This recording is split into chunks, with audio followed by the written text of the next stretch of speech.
I think the thing that I've learned most in my life as it relates to the time spent on a tennis court trying to be the best in the world at something is that failure and success is just an illusion.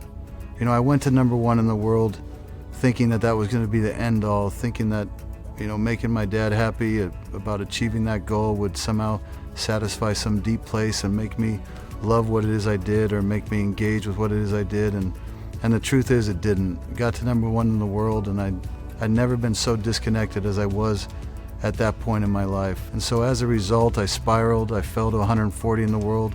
Everybody was shocked except me.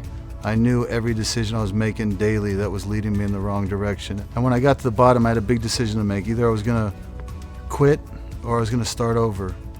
And that's when I decided to take ownership of my life and decided to find my reasons for playing, and I did. And I went to work every day by setting daily goals and telling myself, I don't know if I'll ever be back to number one, but I know one thing I can do, and I can be better than I am today. I know I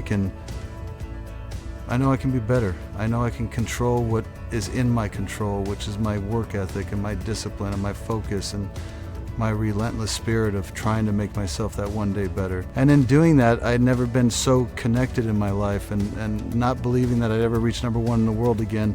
One day led to the next, built a lot of momentum, and when I finally got back to the top, it wasn't the same as being at the top the first time.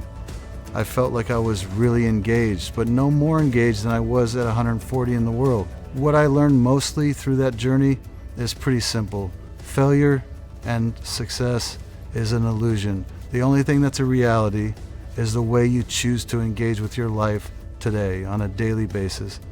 So I hope you wake up every day with certain goals and objectives, and you don't let tomorrow affect what you're doing today, and you don't let yesterday affect it. There's a reason why the front window in our car is a lot bigger than our rear view mirror, but if we don't take care of the engine, if we don't take care of how we're living, we won't get to what's in front of us. So focus on today, enjoy making yourself better, and God bless.